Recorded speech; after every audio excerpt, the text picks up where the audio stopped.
Let's get this shit tuned up.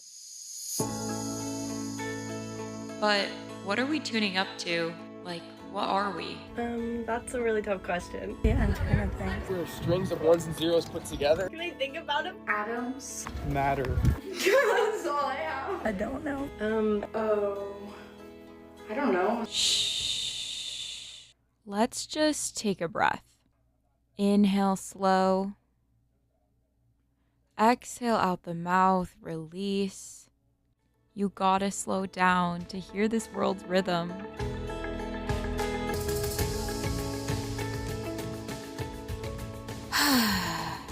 There it is.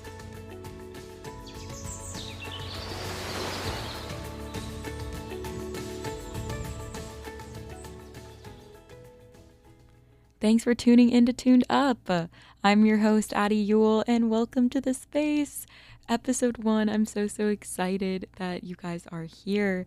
Tuned Up is going to be a multicultural exploration of philosophy, spirituality, wellness, and personal identity in a way that won't break your brain in half. It is a guidebook to a more holistic and open-minded approach to living in our fragmented modern context. And this is episode 1. What are we missing? So I'm going to start with a little bit of jib-jab about me, on why this is a space that I really feel called to be in. Then we'll get right into it. So what is it that we are missing?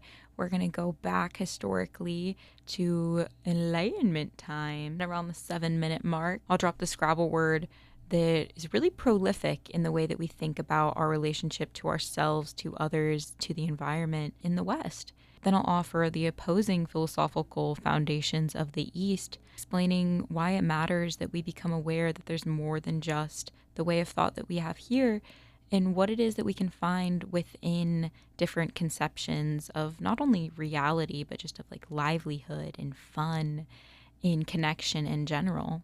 This episode is about connection. We are going to get right into it. So as I said, my name is Addie. I am a writer. I am a world traveler. I'm a yoga teacher and a Pilates teacher. I am a researcher, and I'm graduating college in about a month. So I'm right in that lovely little time where you're really forced to create your own worldview outside of the people that raised you and the institutions that have kind of housed you for the first 20 or so years of your life. Confusing time for sure, but also a beautiful time, a time of exploration. And the seed for my personal exploration really started about 2 years ago. I was 18 and I decided to do a workaway in this tiny little island in Bocas del Toro, Panama. And I went by myself. I really didn't have any idea what I was getting myself into. I genuinely thought I was going to like a nice resort because I'd been to Mexico a few times with my parents, been all up in that tourist shit. And I was like, yup, let me do that. No. So it wasn't that. It was something so much more incredible. It was a completely immersive experience in another culture. I was literally plopped in like, what are those insects called? Like an invasive species. That's a terrible analogy. I hope I wasn't like an invasive species. That's what I meant by that is like I was somewhere where I didn't belong, like naturally. And I had to learn Spanish, to slow the F down. I had to learn to be patient, communicate with so many different types of people while I worked there. And for lack of a better way to describe it, this experience living abroad really just introduced me to the concept of other. This concept, this idea of other, is really what has led me to find exactly how I want to live my life. We can learn so much from looking at other cultures, at other people, at other ways of thinking and of knowledge. I got to see another culture, another way of life that wasn't the United States. A lot of the diversity that I was surrounded with growing up was still diversity embedded within U.S. philosophy and U.S. institutions. So it's just like a different type, I would say. It's not transnational. We're not really like breaking that many borders. When I came back, I craved more of it. I was like, shit, like how much more is out there? So I started doing a lot of reading, a lot of podcasts, definitely where my love of podcasts came in. Lots of my own research. I ended up going back to Panama, spending a few more months there, working at a different hostel. I did my yoga teacher training, and now I'm finishing out my college experience with some undergraduate research surrounding Eastern philosophy. My head has just been in this bucket for a while, and Eastern philosophy has just blown my fucking mind. It's so interesting because it's stuff that I've never even thought to question, and I know that it's something that I want to share.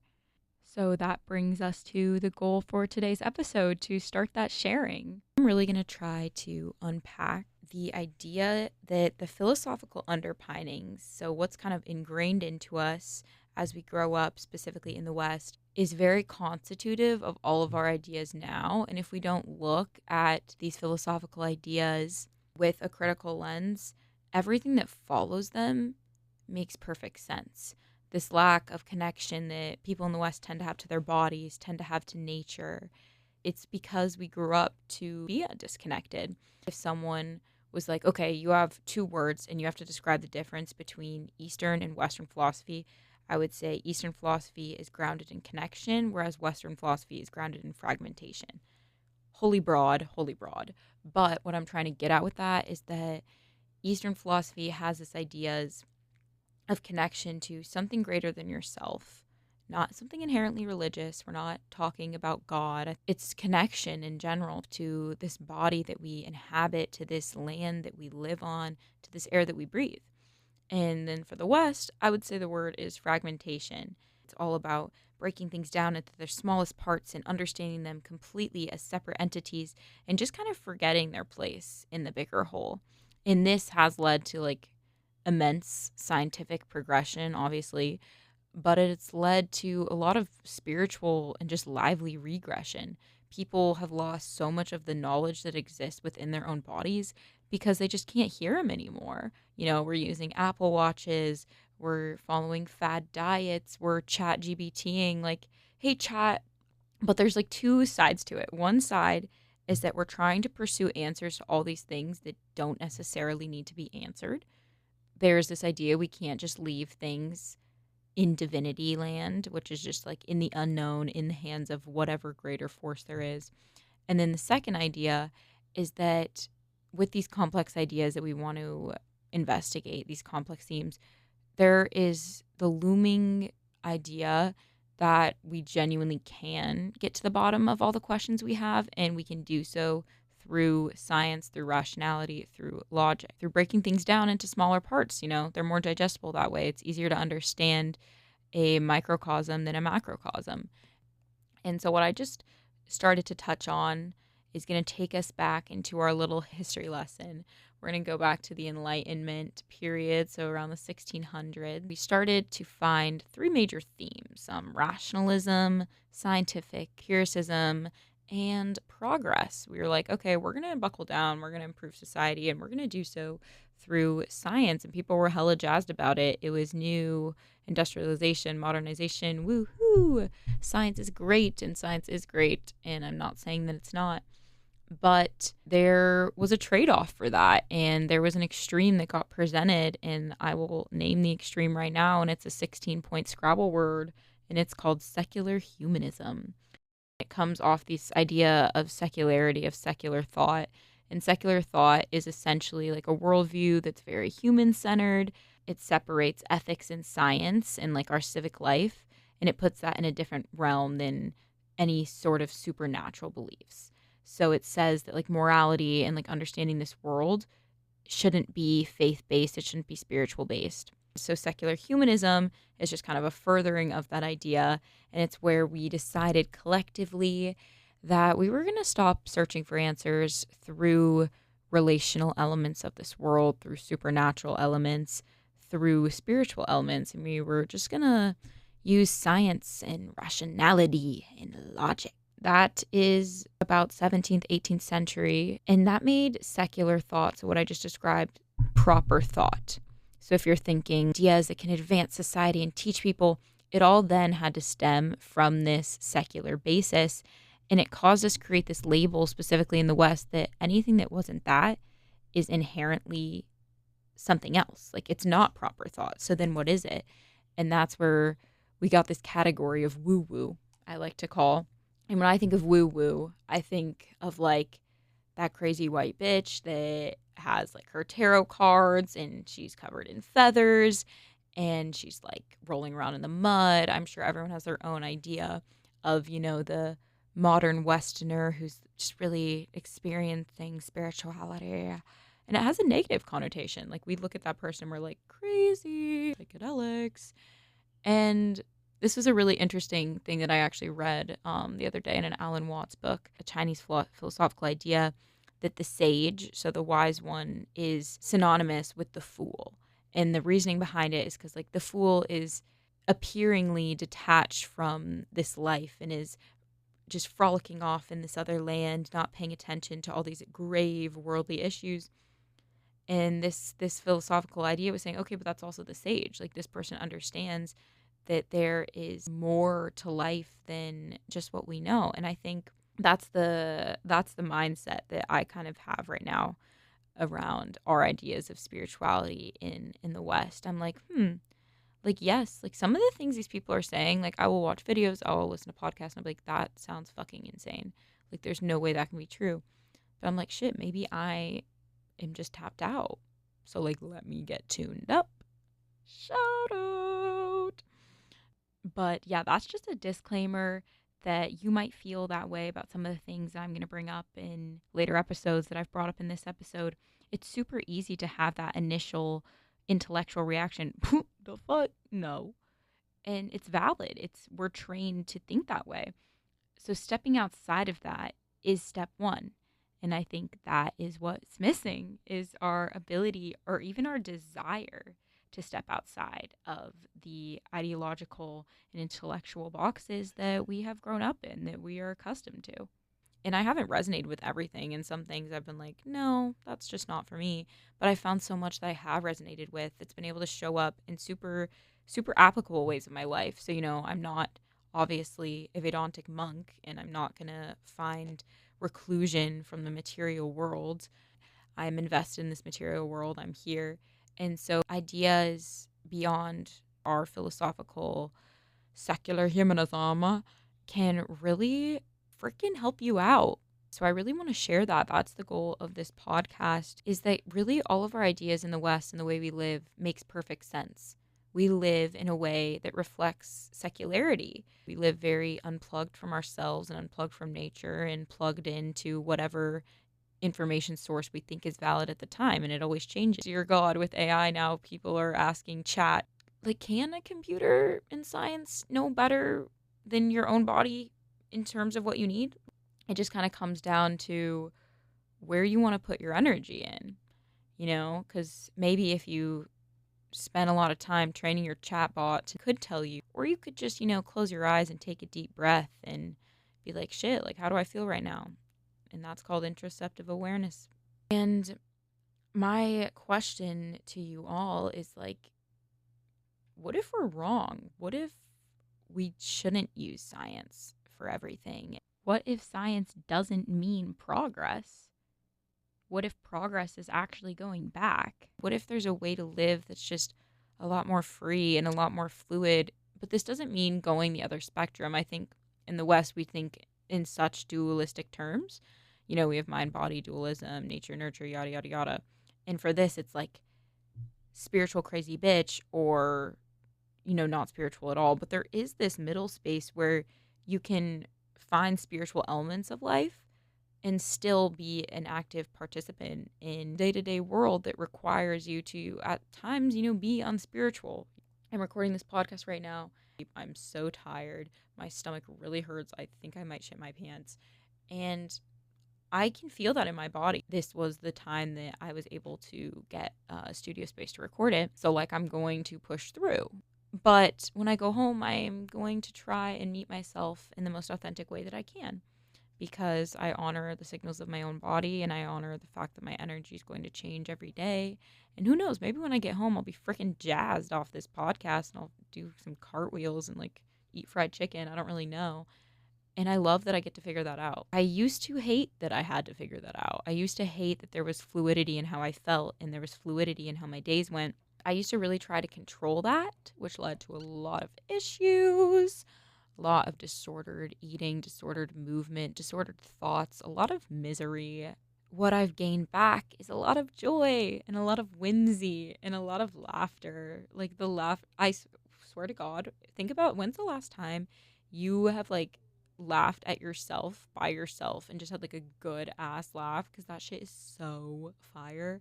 And it really comes from not taking yourself so seriously.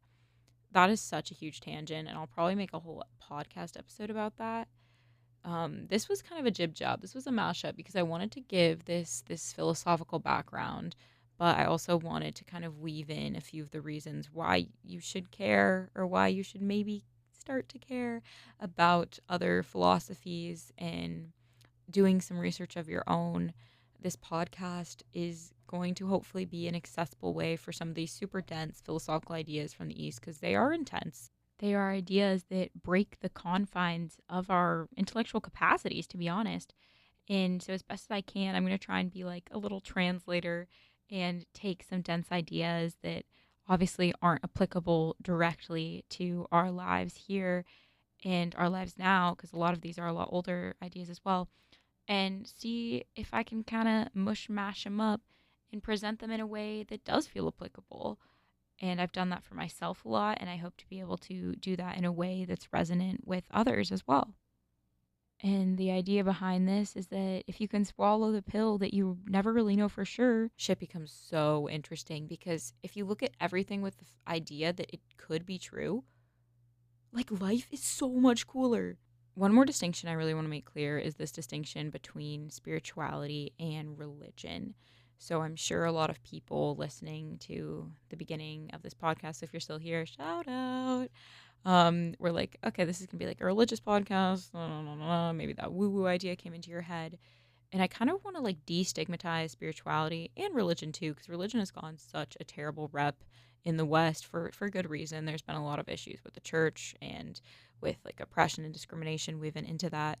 But there's a lot of beauty in religion, and I grew up completely unreligious. And actually, in fact, in high school, I thought it was cool to be like, yeah, me and my friends, we freaking hate the church, you know? But like, I had no idea what was going on in the church. Like, I literally was just so ignorant about religion. But I was like, no, like, it's the vibe. I'm gonna dye my hair black and not believe in God. But religion is honestly just a way that people have found community, found answers, found faith and peace in this life. And it's a beautiful thing to explore if you've never explored it. A lot of religions do essentially try to tell us the same thing. And I've learned so much from exploring theology. That's the study of religion. When you go into it with the mindset of like, this could be true, it is literally the coolest thing ever to just see what different people think and what different people believe in and how they back up those beliefs. And yeah, religion is just a beautiful place to learn. People are very afraid of it because it holds a lot of weight in our society now and a lot of connotations. And it's very much institutionalized, like kind of rubs off on spirituality. People just tie them hand in hand. But there is this slight distinction where spirituality is a lot more fluid and loose, it's a lot more individual. So spirituality, again, can be inherent to religion, but it doesn't have to be.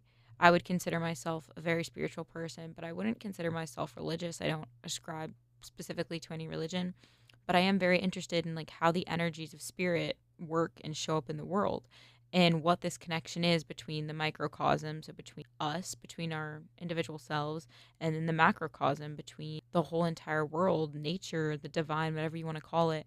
In my exploration of what that connection is and how it works has been like my spiritual journey.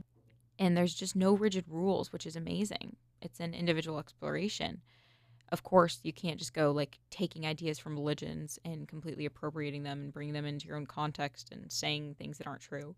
But you really can find like a way to think about the world that is uniquely yours. And that's so cool. And it's such a rigorous, complex thing to think about.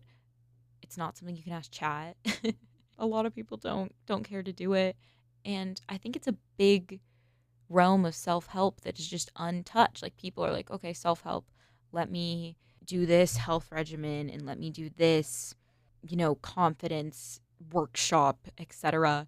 But all of these things are on top of this philosophical basis that is rooted in a lot of anti-self-help. It's rooted in a lot of like misery and self-deprecation and contentment and materiality.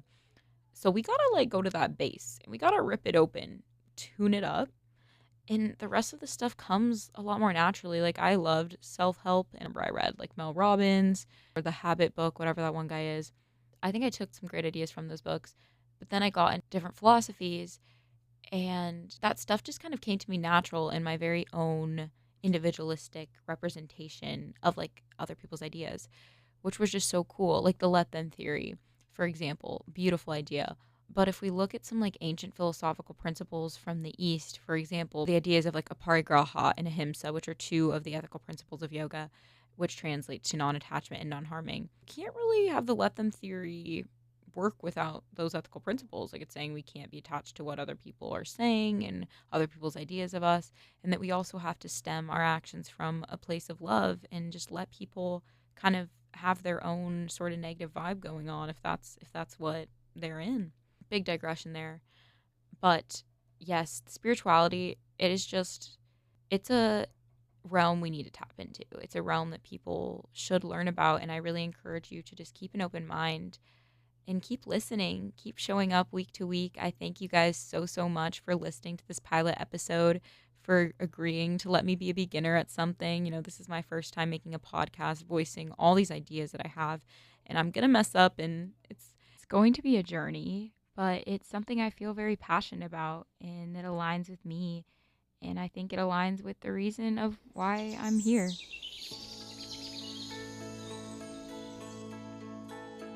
Thank you so much for tuning in to episode 1 of Tuned Up. Again, I'm Addie Yule. Connect with me. Let's connect on Instagram, TikTok, all the things. Leave a review, message me, look at my website.